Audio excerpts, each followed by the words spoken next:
여러분이 가장 기초부터 시작하면 됩니다.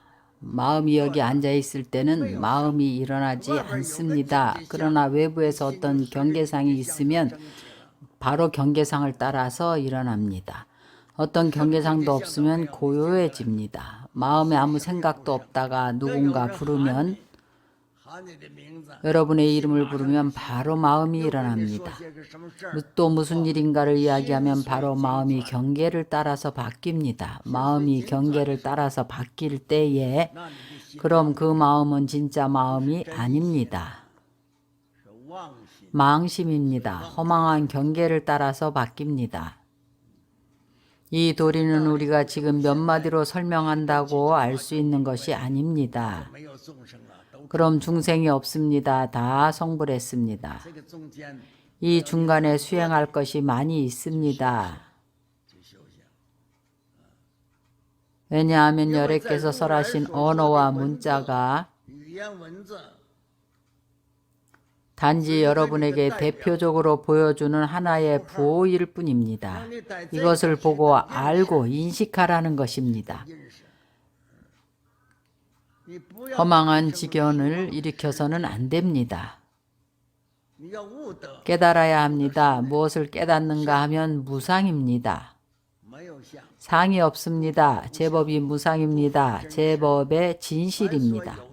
범소유상, 계시, 허망. 상이 있다면 바로 거짓된 것입니다. 그것은 망가지고 소멸됩니다. 무상이 소멸됩니까? 누가 허공을 소멸시킬 수 있습니까? 바로 이런 뜻입니다. 아는 것이 많을수록 본심과는 거리가 멉니다.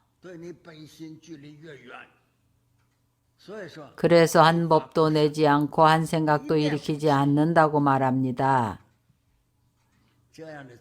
이러한 중생이 쉽게 본심으로 돌아갈 수 있습니다. 그러나 일체법과 모든 언설이 부처님께서 설한 법은 근기에 맞추어 설한 것입니다.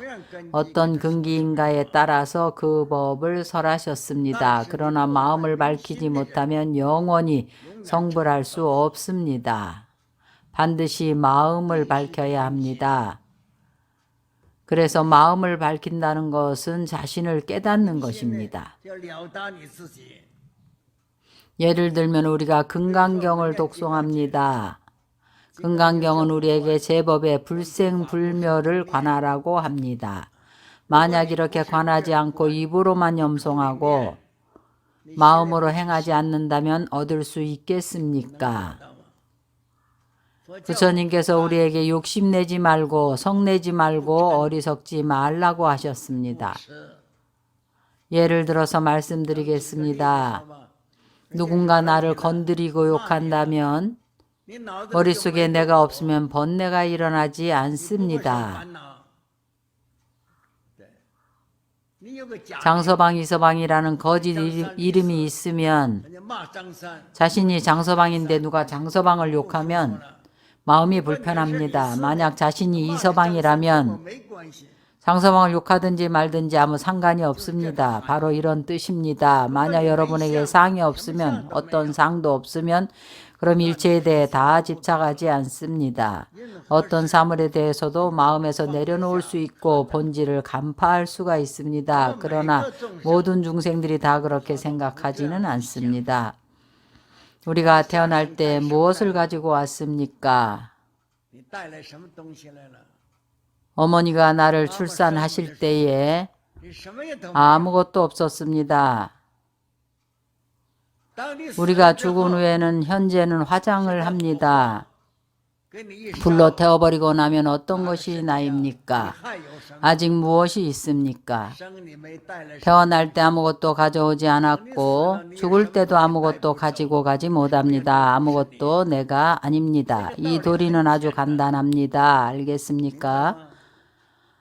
사람들이 다 압니다. 이 도리는 아주 간단합니다. 사람들이 다 압니다. 그런데 왜 사람들이 내려놓지를 못할까요?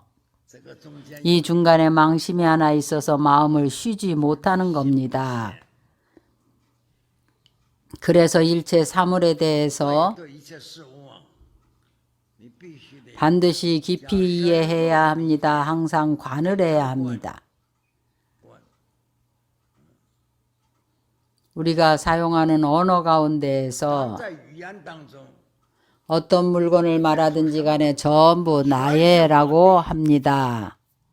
가정의 권속이든 일체 물질이든 전부 나의 것입니다.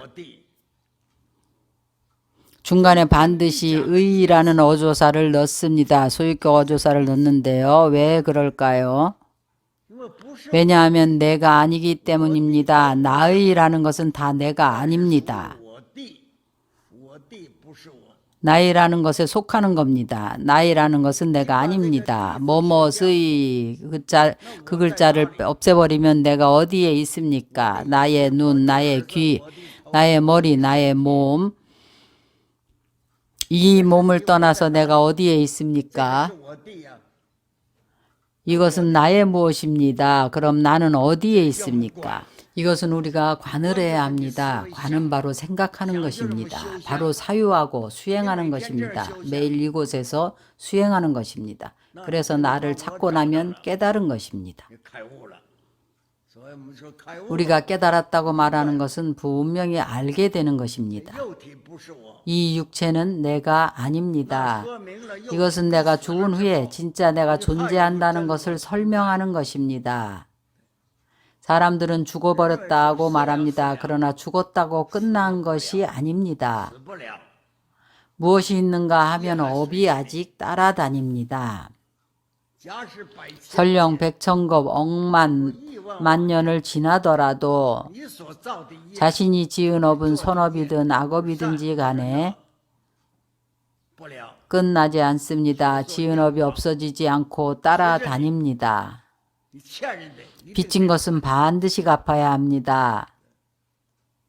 바로 업을 마치지 못한 것입니다. 만약 수행을 해서 성취를 한다면 공간 수행을 해서 순식간에 성취하면 다 마치는 겁니다. 이 순간에 영원히 마친 것입니다. 공해진 것입니다. 세상 사람들은 다 그 복덕을 짓고 있기 때문입니다. 앞에 단락의 문자는 모두 지혜를 가리키고 있습니다. 오직 지혜를 말하고 있습니다. 이하의 문장은 부처님은 복덕을 써서 물질로 이것을 형용하고 있습니다.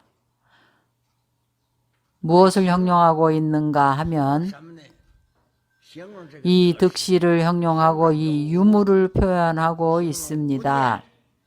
문영과 무주를 형용하고 있습니다. 수보리야 내 뜻에 어떠한가? 어떻게 생각하느냐 는 것입니다. 내 뜻에 어떠한가라고 하는 것은 모두 부처님께서 수보리에게 물은 것입니다. 어떻게 사유하고 어떻게 생각하느냐는 것입니다.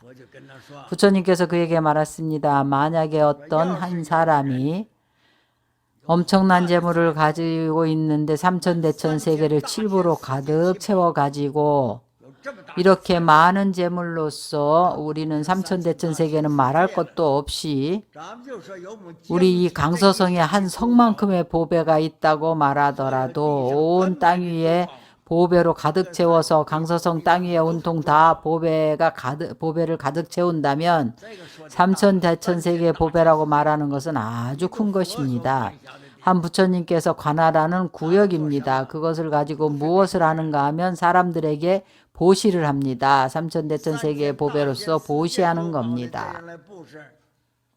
그 사람이 얻는 복덕은 당연히 많을 것입니다. 많다고 할 수 있는가, 많은가, 많지 않은가, 수보리가 말하기를 매우 많습니다. 이 복덕이 너무나 큽니다. 왜 그것을 많다고 합니까? 세존이시여. 무슨 까닭인가 하면 물질을 말하는 것이 아니고 정신을 말하는 것입니다. 복덕은 복덕의 성품이 아니므로 여래께서 복덕이 많다고 말씀하십니다. 아무리 삼천대천 세계의 칠보라 하더라도 다함이 있는 것입니다. 역시 다함이 있는 것이므로 단지 삼천대천 세계의 칠보일 뿐입니다. 시방의 삼천대천 세계의 칠보가 아닌 것입니다. 이것이 드러난 의미입니다. 이 칠보를 가지고 중생들에게 공양을 하고 보시를 하면 당연히 복덕이 많을 것입니다.